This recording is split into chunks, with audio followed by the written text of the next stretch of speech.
Welcome to Founders Future, a podcast powered by Closers.io, where we explore the journeys of innovative entrepreneurs and the road ahead for them and their companies. I'm your host, Milan, and in each episode, we uncover the stories behind impactful ventures, the challenges faced, the lessons learned, and the strategies fueling future growth. Today, I'm absolutely thrilled to be joined by Star Quiñones, the founder of Vessel Fit, an online personal training platform designed specifically for busy moms seeking simplified and customized fitness and nutrition solutions. Her unique approach focuses on making fitness accessible and manageable for women juggling demanding schedules. Star's work stands out for its practical, tailored programs that empower clients to achieve health goals without overwhelming their busy lives, showcasing her dedication to real-world impact through fitness coaching. With that being said, Star, let me officially welcome you to Founders Future. I love that intro. Thank you. I tried my best, so I'm glad you're happy. Awesome. I'm happy as well. It's great to have you on the podcast, Star. I was looking forward to the conversation. We're going to jump right into it. What I love to do with every single one of my guests is take it back in time a little bit. So before you even had your own business, what is it that you did before? And then eventually, what was the motivation for starting the business? Well, prior to all this, I was a former competitive powerlifter twice when I was pregnant. So that was fun to be pregnant and be surrounded by such a great, strong community. And then I pivoted to bodybuilding. And so now I'm like a recreational bodybuilder that sometimes it's the stage. And I realized when, the shutdown happened, that there were moms seeking out like a way to just release some pent up like energy or frustration, and they were asking me for advice. And there was my niche. I didn't see it at first, but they just naturally just like gravitated towards me, and that's where it started. Yeah, the niche just came to you. What a lucky person. Typically it is a treacherous journey, to be honest. Like whatever type of business you do, whatever industry you're a part of, eventually you're gonna have to niche down and get really specific on who you want to work with, right? Right. So we're gonna dive right into it because in this part of the podcast, what I love to do is get the listeners close to understanding who it is exactly that you're trying to help right now, but also what are the core offerings that you have in place for your clients? So go ahead and tell us all about that.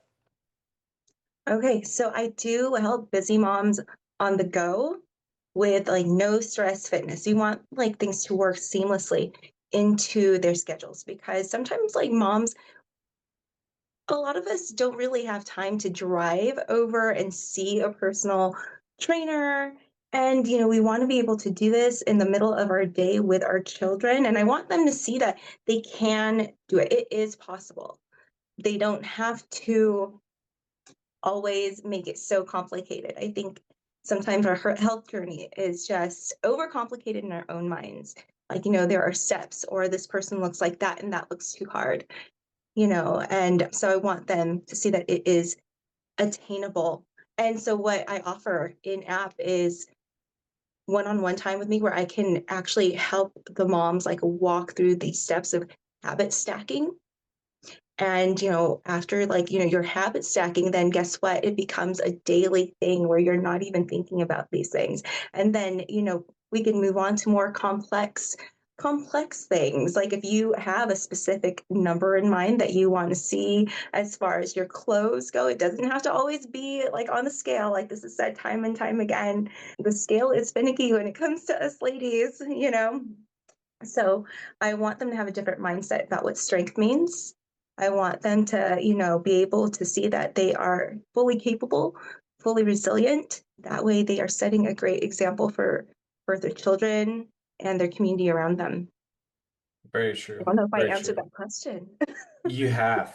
But I mean, obviously, we're going to dive deeper into everything that we just started discussing. But one thing that I'm going to say, I'm glad that you mentioned like taking it by little steps here and there, because I feel like the biggest issue for anybody really going into the fitness transition and transformation, it's the mindset, it's the perspective. I can tell you my personal experience, I also had a little bit of a transformation. It was over 80, 90 pounds in a less than Um, 2 years. So that was a big transformation.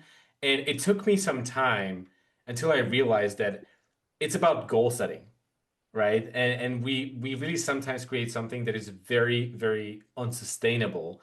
So I'm glad yes. that you started talking about it. But when it comes to really what the client goes through, what is the sort of structure that you created for different kinds of your programs? What is the frequency of working with you? How long does it take to go through the program? Tell us more about it.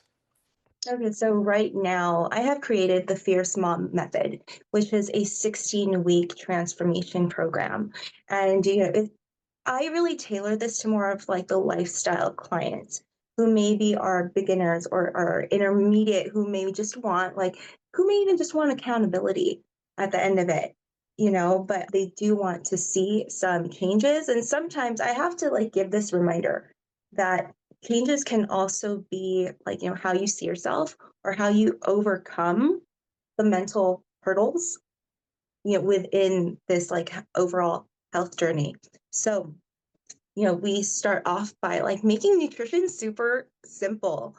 Like I, will provide a sample meal plan and I want it to be kid friendly. Like who wants to make three different meals? Like, like your husband doesn't want it and then your kids don't want it, but like, something that we can make food that tastes good, that is going to, make everybody happy. Now there will be sometimes where you're going to have to say, okay, my plate's going to be a little smaller. And honestly, that comes down to self discipline, and but I'm there. Like we'll do live weekly check-ins within the first month where I'm really like, holding your hand. And hopefully as time goes by, you get a little bit more independent and confident through these 16 weeks with me. And you're able to make decisions when you're out with your girlfriends or other moms for brunch, and you're like, okay, I can portion this according to my goals. Because sometimes real talk is we can't eat like jerks, right? And we have to like take that into account while also saying, yes, I can enjoy myself. And so it's a lot of like mental things, emotional things. There's been crying, within my training program because that's just mom life. We're trying to hold it all together for everybody Yeah. and ourselves. And I am there literally like access 24/7 messaging to me for accountability Yeah. I love that. and helping them. Yeah. Yeah. Now we're gonna stop for a second and we're gonna edit this out. I just want to wait until your connection comes back because it's cutting in and out. So the visuals are frozen and stuff like that. Can you hear me okay? Yes, I can hear you fine. Gotcha. So it's kind of like jumping between the yellow and the red zone for you. So it looks like it's losing connection here and there, No. but let's Okay. hope it comes back. Well, now, for example, I didn't hear what you said because it's like Oh, robotic. oh no. Oh my gosh. This is what I get for hiding in our room. Is it bad? It's it's not ideal. That's why I'm waiting. I mean, sometimes the audio cuts off and also the visuals get frozen. So, like, I don't want to continue the conversation with you being frozen for like 18 seconds. You know what I mean? So I would rather just wait. Good. It looks like it's coming back, which is good. Okay. We're just gonna hope for the best. But it looks Okay. good now. So fingers crossed, exactly. Yeah. Awesome. So I'm just gonna follow up on what you were talking about. So Yeah, I love this, Sarah. And also I want to ask you something else because I know that when it comes to your industry, fitness obviously is one of the biggest industries out there. And a lot of people are currently pivoting toward the virtual world. So I'm also curious, would you say that the majority of your clients are still in person or are you working online with your clients? How is the structure looking for you? So there are some in-person clients that have jumped into the online program. When I announced that I was moving strictly online, I did have to sacrifice, the clients that wanted in-person training. Now, there's a coach for everybody, there's a client for every coach. And I just have to be okay with that because at the end of the day, I also have to, value what's important to me. And moving online was because I valued more time with my children. And, things happen in businesses and, with client coach, just a regular like business relationship, right? That you have with Hmm. somebody. Sometimes there's going to be cancellations. Sometimes there are going to be like no shows. Sometimes there are going to be clients that aren't ideal. If it becomes a consistent thing, I know for myself, it was a reevaluation of how much I'm willing to sacrifice versus how much I'm willing to pivot in Hmm. order to reach certain goals that I had. Not, I wouldn't necessarily say that it's time freedom. Building is hard, right? And Sure. and so it was more location freedom for me. Yeah. No, I definitely feel like this is a step into the right direction because the industry with the virtual offers is absolutely booming. So obviously it does work, which is a great sign for you. When it comes to one of the things that I want to talk about is basically the back end side of the business. We all know that a big part of making this sort of project and a company successful is a good client acquisition system in place, right? So what is it that you currently do on the front of marketing and maybe specifically generating leads to make all of this happen and have the ability to convert new clients and onboard them into your programs? You have to shamelessly market yourself. And initially, I didn't really understand what that meant because I'm like, I'm a coach, I'm here to coach. I'm not here to learn about sales, but that just comes with being a business owner and showing up daily. And for me, Instagram is my primary social. And that has meant, going from posting a few times a week to almost daily and making it feel natural, posting in a way that feels natural to me and not doing, I mean, some people love the trends. I'm just not that type of person. And, mothers who will relate to that will continue to like silently follow and silently show up, whether or not like we see it or, they are loud about it. They don't necessarily have to be in my DMs all the time. Likes Yeah. are nice, and even in like the stories, last week was a big thing with Black Friday, and the whole Thanksgiving week was, big sales week for everybody, right? And even showing up in my stories and not feeling like I have to hide myself, like, oh, it's silly. Let me not post about it. Maybe people are tired of it. But guess what? Big companies like Costco don't care. They're going to post about it. Amazon's always in my feed, you Yeah. know? So, as a business owner, just really like putting all 10 toes in the ground and saying, like, I'm here too. And this is what I offer. That's been like a big growth thing, even as far as networking and just talking to people who can be potential clients in the future.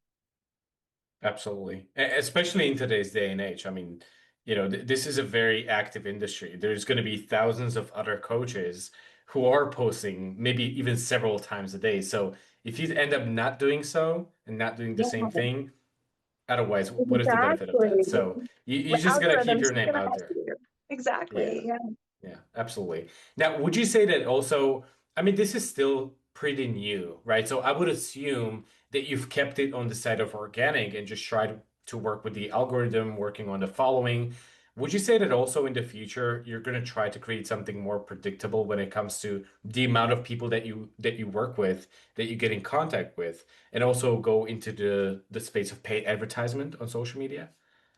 So yes, it's been mainly organic, in-person networking and the posting, the DMs, but I have been dabbling and I it does work. Like boosting your posts is a great way to get eyes on the page. And yeah, actually tomorrow when we launch our website, we will be doing paid ads and testing out like different ones to see which works, which hits, and hopefully reaching the right audience.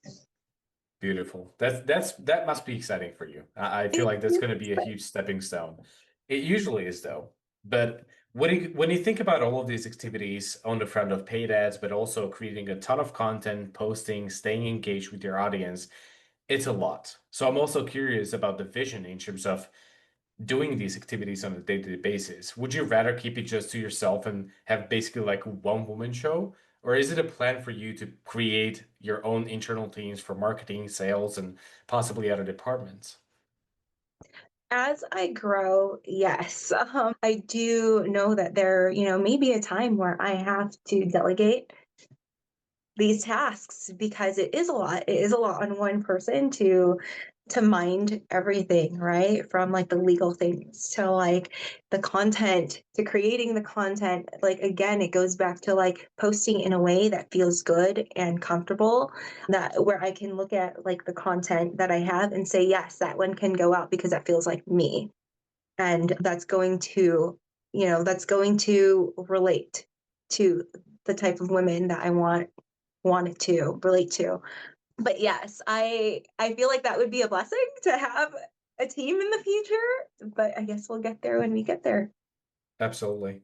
I mean, delegation is becoming like one of the biggest topics on the podcast. So, if we dig a little bit deeper into this, what is your philosophy or like what is your thought process on when might it be a good time for you to take the next step and make that first hire? I just want to know like how you think about these things. I think I think when I feel like I'm stretched too thin, you know, because sometimes it is sending out DMs can be like taxing when you're trying to like communicate with people on a personal level, right? You still want to be relatable. Like you still want it to be your voice. I don't right now I feel like I'm in different places, but I would love to have like, like X amount of clients where I'm like, okay, like, I think it's time for me to take a break in these areas and hand it off to somebody, like that is their expertise and they can handle it much better than I, but still able to do it in a way that fits my vision. I Very true. Yeah. No, like I so mean that was a very let's hope broad that answer. no, but it makes a lot of sense. I mean, listen, this is still in the early stages, right? So it's completely natural that you basically go from stage to stage. So also one thing that I would hate to see, and unfortunately you can see this with a lot of businesses, is basically hiring prematurely, right? If you're not basically ready, the timing is not the right, and also maybe not really thinking the right way about delegating because the way that I think about this stuff is basically making sure that you're playing on your strengths, right? We Mhm. all have like this zone of genius. So when for you specifically, for example, it is spending your time with your clients because that's when the transformation happens. That's when you impact their lives. So thinking about the business maybe 4 years from now and still being stuck to your phone and basically sending out those DMs, that is not an ideal scenario, right? But at the same time, Right. it's a natural journey. So you got to go through those stages one by one yourself. Now, when it comes to the future and what you're trying to build here, help the listeners paint a better picture of what it actually is going to be like. Would you like to have eventually maybe some other coaches working under you with your methodologies, or what is the idea? That's a great question. Let's say like 4 to 5 years from now, I would still see myself as being just that coach, but connected to like a network of, let's say, like a registered dietitian, you know, other coaches that are experts in their own fields. So we can provide like excellent customized services to the clients who really, really want to invest in like this premier type of coaching. I want them to feel taken care of, not like they're just another slot on a coach's roster. Like I don't want that for anybody. I know what it feels like to have a coach who has a million, athletes under their belt, and everybody has different needs. And so what I want is for clients to feel like they're absolutely taken care of, like this white glove service with, other expert coaches in their Mm. fields. Mm-hmm. This sounds like a high level of strategic partnerships here. Yes, exactly. That's such a good term for it. Yes. Yeah. That's beautiful though. Now, when you think about what's going to happen next in the near future, let's talk about the next 6 to 12 months, right? Out of everything, what would you say are like the biggest goals, targets, revenue, milestones that you have set for yourself?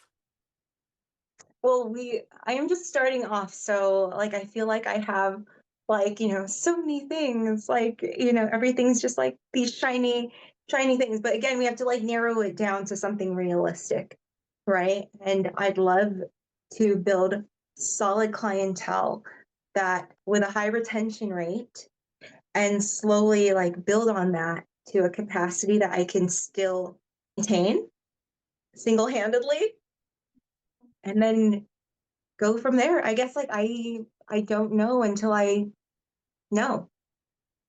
Sure. I mean, as we said several times, it is the early stages, isn't it? Yes. Yeah. So now, when you think about making this happen and really growing the clientele and having a bigger impact, what do you think is going to be the biggest challenge to make it happen?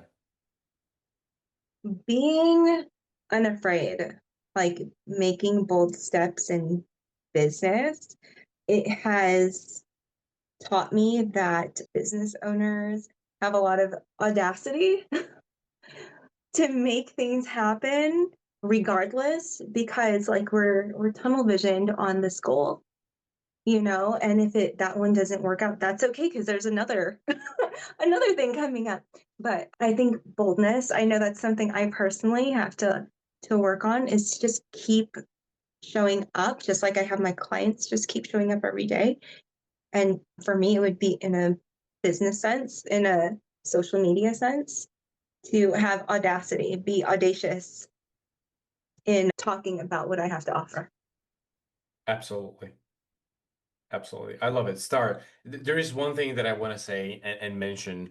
Maybe some of the listeners are not that familiar with who you are or what the project is, but I want to say hats off to you for actually going through this topic with me today, sharing the story with the audience, because it's challenging to think about what's going to happen in the future. And you're currently in a stage where there's just too much happening. There's all those components that you're trying to collect and put together. So I really appreciate you keeping it authentic the entire time, being transparent about the journey. Now, I'm going to ask you for one additional piece of advice because this is one of my favorite question ever. Even though it has been like a short journey, what would you say looking back at like those first days of you really being an entrepreneur? What would you say is the best advice that you would give yourself if you could travel back in time? It'll all work out. Keep going through the steps. They're all stepping stones, and it's going to be right around the corner. The next, I wouldn't say big break, but you will find relief in seeing the end of the tunnel with each step that you take. So just keep going.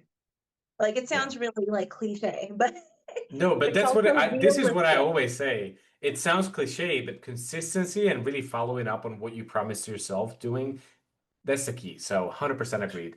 Star, I want to say thank you again. It has been a great conversation. Maybe I should invite you for a part two at the end of next year, just to see how the process has been. That sounds Um, fun. Thanks again. And if anybody from the listeners wanted to reach out, get in touch, maybe even work with you, what is the best way to go about that? You guys can follow me on social media. My Instagram is Star Q Coaching, and slide through my DMs. Let's have a chat. Beautiful. Awesome. Now to our listeners, if today's conversation inspired you as well, make sure to subscribe to Founders Future on your favorite platform. And also, if you're a business owner, more specifically a coach, consultant, or you have an agency, and you're trying to scale the business and really enhance both your sales and marketing efforts, also visit closers.io, get in touch with our team, and discover how exactly we scaled our company from 0 to over 30 million per year in less than 3 years. Until then, keep on crushing it, and I'll see you on the next one. Ta-da!